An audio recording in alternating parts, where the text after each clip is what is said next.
उत्सव कथाओं चैनल में आपका खूब खूब स्वागत है।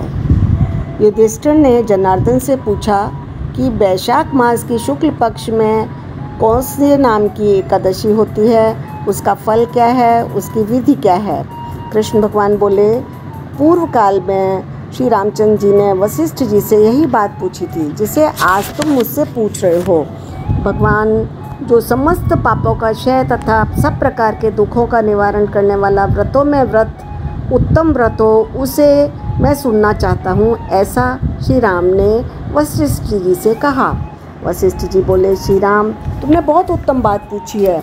तुम्हारा लेने से ही सारे पापों को नष्ट हो जाते हैं और फिर भी तुमने लोगों की हित की इच्छा से पवित्रों में पवित्र उत्तम व्रत का वर्णन चाहा है। वैशाख मास के शुक्ल पक्ष में जो एकादशी होती है उसका नाम मोहिनी एकादशी है। सब पापों को हरने वाली है, उत्तम है। इससे मोहजाल तथा पातक समूह से छुटकारा पा जाते हैं। सरस्वती नदी के रमणीय तट पर भद्रावती नाम की सुंदर नगरी है। वहाँ धृतिमान नामक राजा, जो चंद्रवंश में उत्पन्न हुआ है, सत्य प्रतिज्ञ थे, राज्य करते थे। उसी नगर में एक वैश्य रहा करता था जो धन धान्य से परिपूर्ण और समृद्धिशाली था।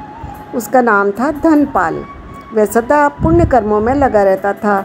दूसरों के लिए कुआं, मठ, बगीचा, पोखरा, घर बनवाया करता था। भगवान श्री विष्णु की भक्ति में उसका हार्दिक अनुराग था।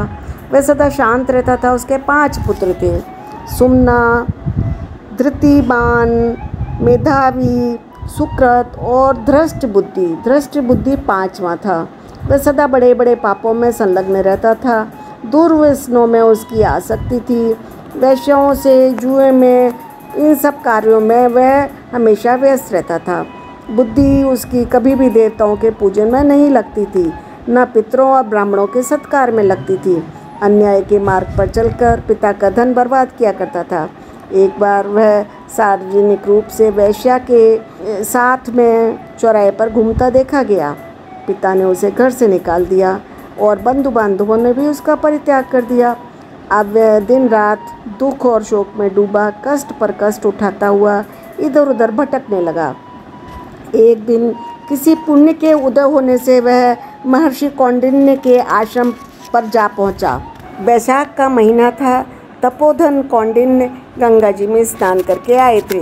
दृष्टि बुद्धि शोक के भार से पीड़ित होकर मुनि के पास गया और हाथ जोड़कर सामने खड़ा होकर बोला, ब्राह्मण, मुझ पर दया कीजिए।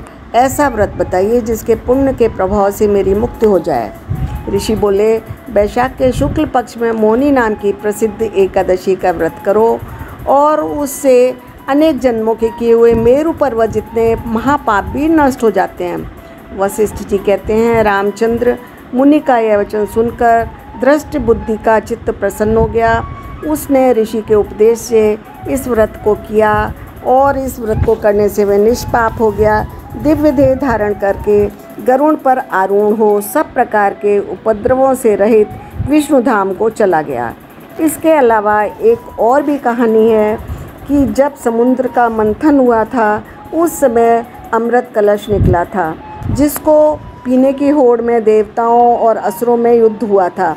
उस समय देवताओं के प्रार्थना पर विष्णु जी ने मोहिनी अवतार लिया था और जिससे उन्होंने देवताओं को पंक्तिबद्ध करके एक साथ पहले अमृत पिलाया था और असुरों को बोला था कि हम उसके बाद आप पंक्ति में बैठ जाओ, आपको भी पिलाएंगे।